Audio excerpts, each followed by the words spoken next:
afternoon, everyone.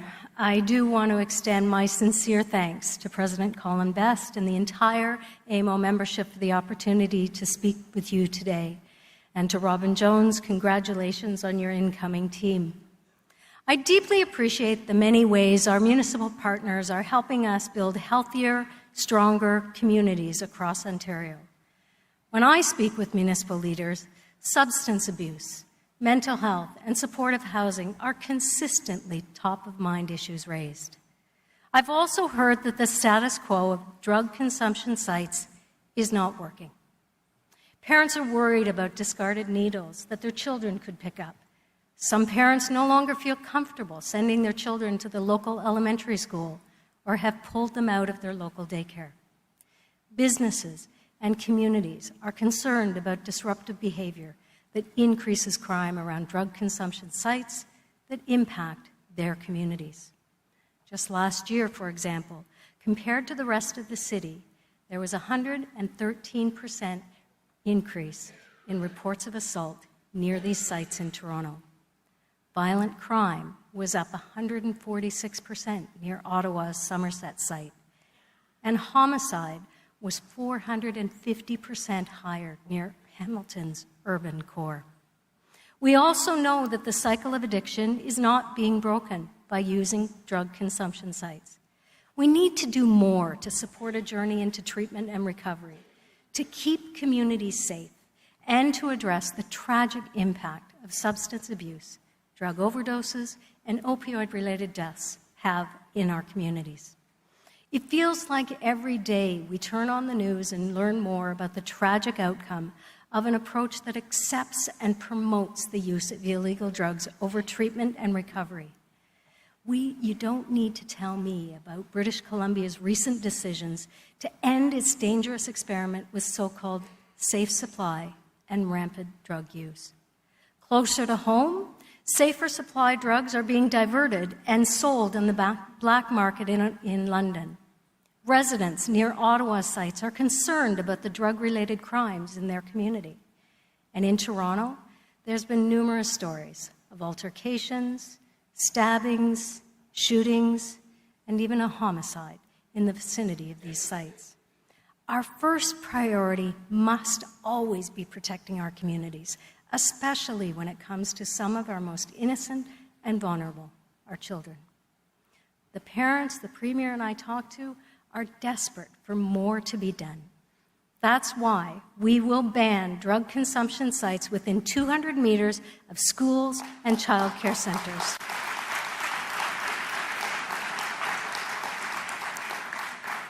We will be introducing new measures to enhance public safety for any remaining sites, including stronger safety and security plans, policies to discourage loitering, improved community engagement, and conflict de-escalation.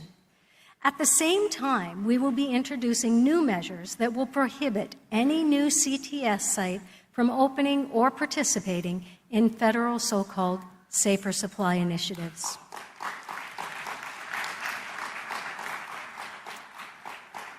These measures are just part of the solution. We must also ensure that those struggling with addiction challenges receive the support they need, including access to supportive housing while maintaining public safety. Individuals deserve support, resources, and the opportunity to recover and thrive. Most of all, they deserve our compassion and our unrelenting commitment to help them in their journey to recovery. Thank you. It is why today we are announcing an investment of $378 million to establish 19 new homelessness and addiction recovery treatment hubs, or HEART hubs, across Ontario.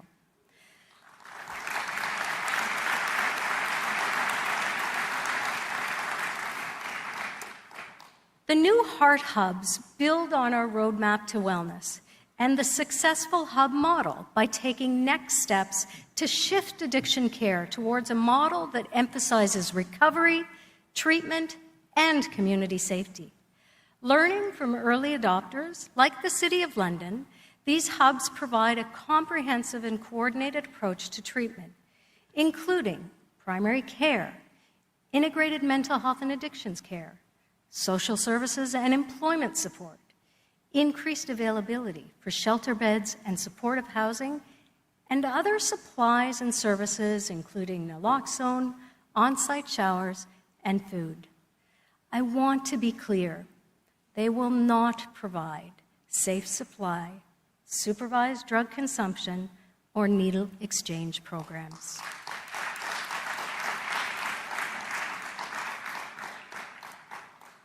The province will launch a call for proposals later this month to establish up to 10 heart hubs, welcoming community and municipal applications. In addition, the 9 publicly funded drug consumption sites within the 200-meter zone will be given the opportunity to transition into a heart hub and will be prioritized as part of the application process. This is part of our commitment to avoid gaps in care. As community leaders, you know what works best in your neighborhoods, meaning each hub will be unique with wraparound services tailored to regional needs.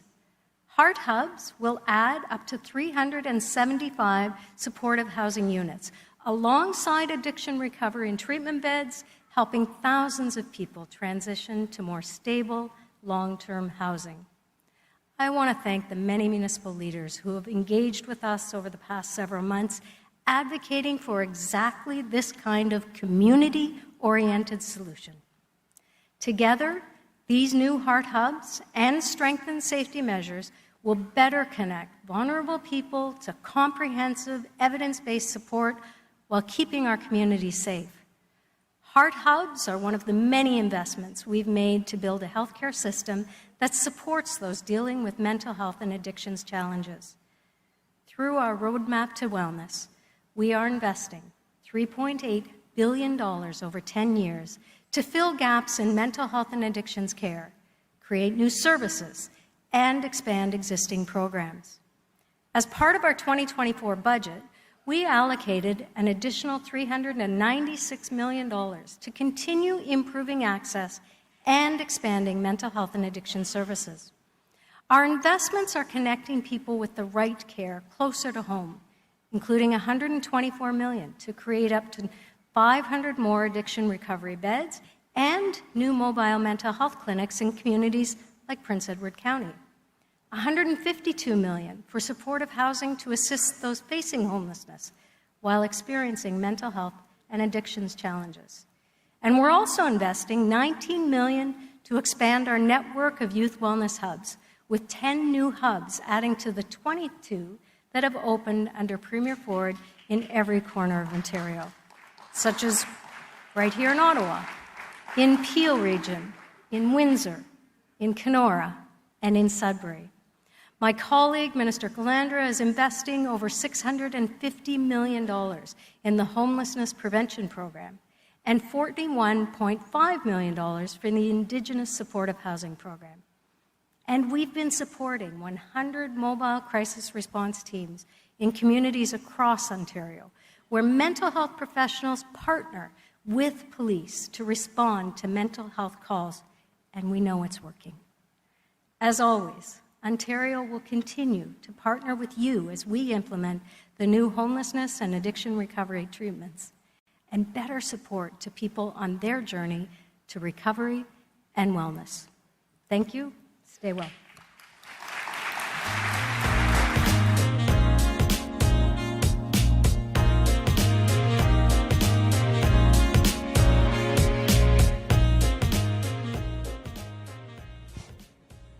Thank you, Minister Jones. Please welcome the Minister of Infrastructure, the Honourable Kinga Surma.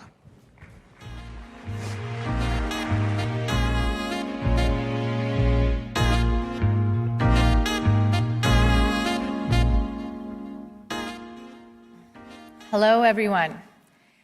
It's such a pleasure for me to be on stage with you and see all of you today. Before I get started, I want to congratulate AMO on their 125th anniversary. Woo! That's 125 years of building strong, thriving communities across our province. That is a remarkable achievement that you should all be very proud of. Can you believe that Ontario's population was just over 2 million when AMO's first meeting was held in Hamilton in 1899? Today, we're around 16 million. And in a little over 2 decades, Ontario's population is expected to rise to over 21 million. We know that Ontario's infrastructure must be upgraded to keep pace with population growth and ensure a world-class standard of living for the future. It's a tall order, and it requires big thinking and bold action. It also requires courage and conviction from all of us who serve the public. That's why Ontario's plan to build includes the most ambitious capital plan in the province's history, with an investment of more than $190 billion over the next decade to modernize and expand Ontario's infrastructure. That's a generation-defining investment. But our government knows that we can't build Ontario alone. Our municipal partners are essential. We rely on your leadership and advice to provide the best possible support for your communities. That's why being able to speak with you today is so important to me. I want to thank Colin and the entire AMO board for this opportunity. Our government has listened to municipalities. By funding infrastructure, we are removing the largest barrier to building homes for the people of Ontario. We're making a historic investment of more than $1.9 billion to support housing-enabling infrastructure projects across the province. It was with great pleasure that I joined Premier Ford in Mississauga earlier this month to announce an investment of $970 million through the Housing Enabling Water Systems Fund. This ambitious fund lets us work with you to put shovels in the ground sooner and unlock the housing Ontario needs. The funding will support projects enabling the construction of 511,000 new housing units across 60 municipalities. And this is a very important note. $456 million of these dollars were allocated to small, rural, and northern communities. That 511,000 homes is more than a third of our government's 2031 goal. But ultimately, it's the results on the local level that count the most. In Peel Region alone, this funding is helping to deliver nearly 47,000 new homes. We'll be hearing more from municipalities all over Ontario as they announce their projects in weeks to come. And by the way, here, I need to thank Guelph's incredible Mayor, Cam Guthrie. His advocacy has been instrumental in this work, and he's doing an amazing job. Guelph is receiving over $2 million for this infrastructure to support nearly 2,000 new homes. I know Cam is going to do great things in his community. In response to the high demand for this program, we have invested an additional $250 million to launch a second intake.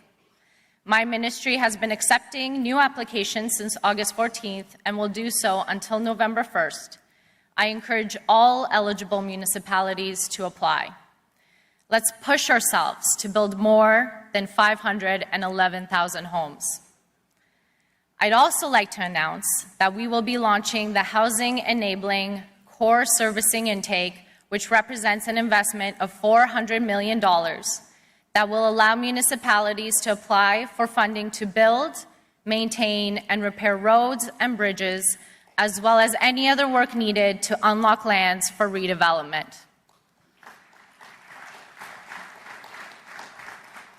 And of that $400 million investment, we're allocating $120 million specifically for projects in small, rural, and northern municipalities. I'm pretty excited about it too. With $250 million more for water, and $400 million for critical infrastructure, I'm confident that we will reach our goal of building 1.5 million homes across Ontario. We are getting it done together. As we work together to achieve these goals, we recognize that both municipalities and the province face challenges like inflation, supply chain issues, and labor shortages, issues beyond our control. That's why we are working with Infrastructure Ontario to adapt how we deliver our largest P3 projects so that we can stay on track and build hospitals, public transit, highways, long-term care homes, and schools across Ontario. Increasingly, this includes progressive procurement strategies, a more collaborative approach between parties to build very important projects like the Peter Gilgan Mississauga Hospital and the Ottawa Hospital Civic Campus redevelopment project. We're also exploring the use of innovative technologies like digital twins.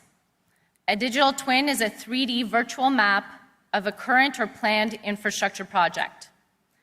As an example, let's imagine that you're a construction worker on site.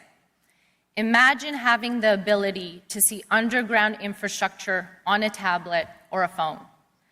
Think about how much safer and easier it would be to build and make progress on that project.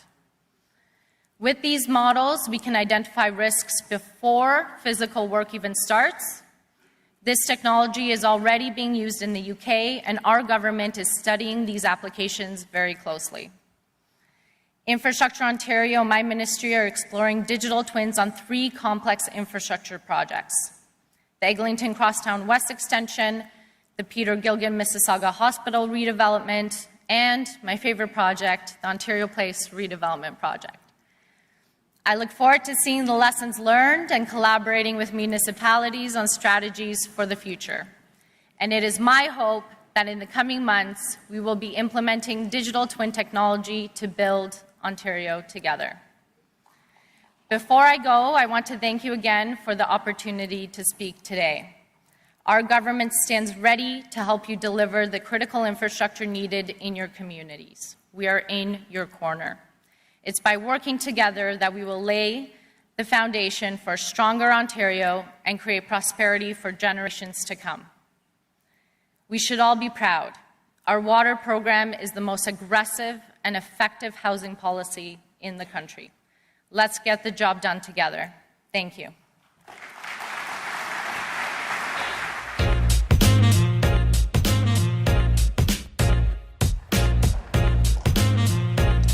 Thank you, Minister Surma.